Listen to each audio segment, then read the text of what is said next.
Just miss అంతే అట్టే ఎత్తుకుంది నా చెయ్యి అది. హాయ్ ఫ్రెండ్స్ అందరికీ. ఇప్పుడు నేను ఉండే దగ్గర అయితే ఇవన్నీ కోయోటల్ గెస్ట్ హౌస్లు అయితే ఉంటాయి. ఇవి వచ్చేసి చుట్టూ ఎడారి అయితే ఉంటుంది. ఎడారి మధ్యలో అయితే ఉంటాయి ఈ కోయోటల్ గెస్ట్ హౌస్లు. ఇప్పుడు నేను ఈ కోయోటి ఫ్యామిలీని చుట్టూ ఎడారి మధ్యలో ఉండే ఈ గెస్ట్ హౌస్లకి అయితే తీసుకొని వచ్చినాను. ఇక్కడ మా కోయోటోళ్ళకి అయితే గెస్ట్ హౌస్లు అయితే ఏం లేవు. ఇక్కడ వాళ్ళు బుక్ చేసుకుంటారు ఒక రోజు 2 రోజులకని ఫ్యామిలీతో హ్యాపీగా గడపడానికి. వీళ్ళని ఇక్కడ దించేసిన తర్వాత నన్ను అయితే ఇంటికి అయితే వెళ్ళమన్నారు. ఇక్కడ వీళ్ళకి ఎప్పుడైతే అయిపోతుందో అప్పుడైతే కాల్ చేస్తారో తర్వాత అయితే వచ్చి పికప్ చేసుకోవాలా. ఇదే మా కోయోటోళ్ళు బుక్ చేసుకునే గెస్ట్ హౌస్ ఎంత పెద్దదో చూడండి. ఇది వాళ్ళు ఒక్కరే అయితే బుక్ చేసుకోరు, వాళ్ళ ఫ్యామిలీ మెంబర్స్ అందరూ బుక్ చేసుకుంటారు. వీళ్ళ బంధువులు, అన్నదమ్ములు, అక్కచెల్లెళ్ళు అందరూ ఫ్యామిలీతో ఇక్కడ ఎంజాయ్ చేస్తూ ఉంటారు. ఎందుకంటే ఒక్కరే బుక్ చేసుకోవాలంటే ఇంత పెద్ద గెస్ట్ హౌస్ డబ్బులు అయితే ఎక్కువగా ఉంటుందని ఫ్యామిలీ మెంబర్స్ అందరూ కలిపి బుక్ చేసుకుంటారు. ఇక్కడ లొకేషన్ అయితే చూడండి, చుట్టూ చెట్లు, ఇల్లులు అన్ని మన పల్లెటూరులో ఉన్నట్టయితే ఉంది. చాలా ప్రశాంతంగా, ఇక్కడ ఇంత ప్రశాంతంగా ఉంటది కాబట్టి ఈ కోయోట్ వాళ్ళు రెంట్ కి తీసుకొని మరీ స్పెండ్ చేస్తూ ఉంటారు టైం. ఈ ఎడారి మధ్యలో ఉండే ఈ ఏరియాని అయితే ఇక్కడ కోయోట్ లో జాకూర్ అని అంటారు. ఈ జాకూర్ అనే ఏరియాలో ప్రతి ఇంటి దగ్గర అయితే ఒంటెలు అయితే కంపల్సరీ ఉంటాయి. ఈ ఒంటెలను అయితే మన ఇంటి దగ్గర మనం ఎద్దుల్ని వీటిని ఎనువుల్ని కట్టేసుకుంటాం కదా ఇంటి ముందర, ఆ విధంగా అయితే ఇల్లు కట్టేసుకుంటారు. ఇప్పుడు నేనుండే ఈ ఇంటి దగ్గర అయితే చూడండి 2 ఒంటెలు అయితే కట్టేసి ఉంటారు వాళ్ళ ఇంటి ముందర. ఇట్లా ప్రతి ఇంటి ముందర అయితే కంపల్సరీ ఈ ఒంటెలు అయితే ఉన్నాయి. ఈ ఏరియాలో ప్రతి ఇంటికి ఒక ఆర్ఎస్ అయితే ఉంటాడు. ఆర్ఎస్ అంటే అదే హౌస్ బాయ్, అతనే చూసుకుంటా ఉంటాడు ఈ ఒంటెలకు తిండి అవన్నీ. ఈ ఏరియాలో కొంతమంది కోయోటోళ్ళకి అయితే సొంత గెస్ట్ హౌస్లు అయితే ఉంటాయి, కొంతమంది అయితే రెంట్కి తీసుకొని ఇక్కడ స్పెండ్ చేస్తూ ఉంటారు. ఇంకా సొంత గెస్ట్ హౌస్లు ఉండే కోయోటోళ్ళ దగ్గర పనిచేసే హౌస్ బాయ్ అతనే అయితే మొత్తం అయితే చూసుకుంటా ఉండాలా. వాళ్ళు వచ్చినప్పుడల్లా వాళ్ళకి ఫుడ్, చాయ్ ఇవన్నీ అయితే చేసి పెడతా ఉండాలా. నేను ఇంటికి బయలుదేరుతా ఉంటే ఇక్కడ రైట్ సైడ్లో అయితే ఒంటెలు అయితే చూడండి ఇక్కడైతే కట్టేసి ఉన్నారు వాళ్ళ ఇంటి ముందర.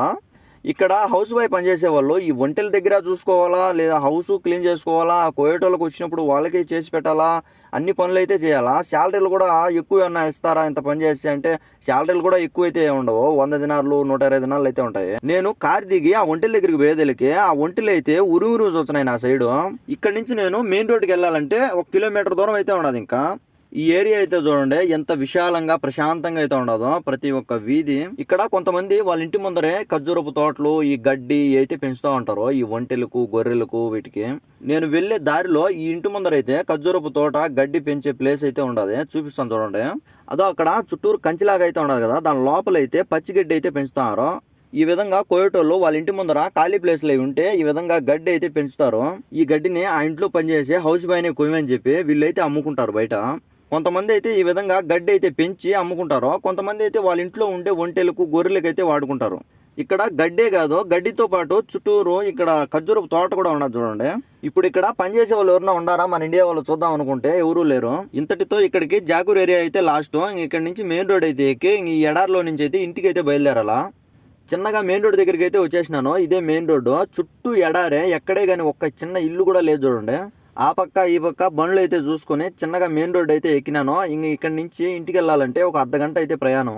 ఇక్కడ నుంచి రోడ్డు బాగుంటే 20 నిమిషాల కల్లా వెళ్ళిపోవచ్చు. ఇక్కడ నుంచి రోడ్డు అయితే అస్సలు బాగుండదు, 30 నిమిషాలు 40 నిమిషాలు ఈజీగా అయితే పడుతుంది.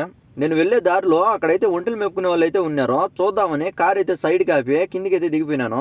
ఇక్కడ చూడండి ఎడారి ప్రాంతం ఎంత భయంకరంగా అయితే ఉండదో, ఇక్కడ ఒంటెలు మెప్పుకునే వాళ్ళకి ఎంత కష్టంగా ఉంటుందో. మరి నేనుండే దగ్గర నుంచి ఆ ఒంటెలు మెప్పుకునే వాళ్ళ ఇల్లులు అయితే చాలా దూరంగా అయితే ఉన్నాయి. అక్కడికి కార్ వేసుకొని పోవాలంటే ఈ కార్ అయితే ఖచ్చితంగా ఈ ఇసుకలో అయితే ఇరక్కపోతుంది.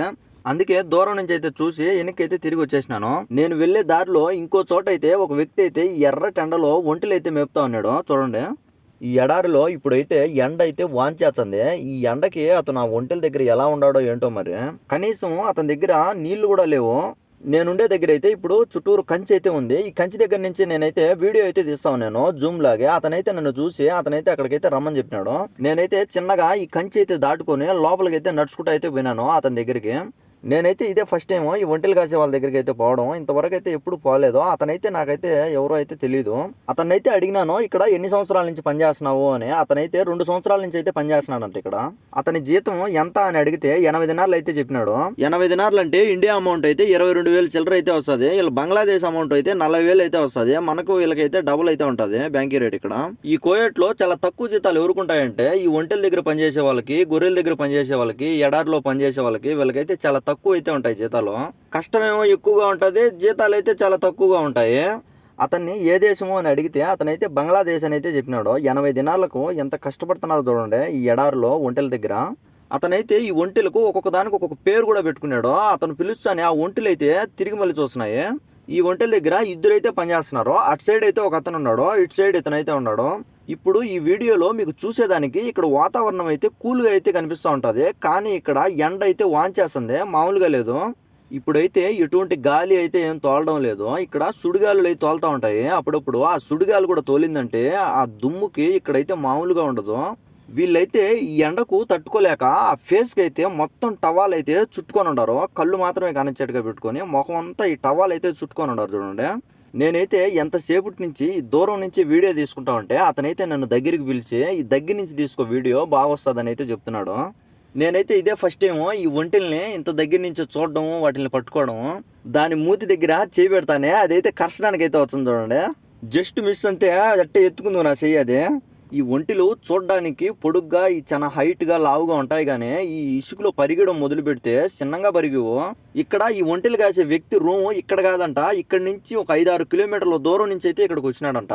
మొత్తానికైతే ఈ ఒంటిలు కాసే వ్యక్తుల జీవితాలు అయితే ఇలా ఉంటాయి. ఈ వీడియో కూడా మీకు నచ్చినట్టయితే మన ఛానల్ని సబ్స్క్రైబ్ చేసుకొని సపోర్ట్ చేయండి. Thank you for watching.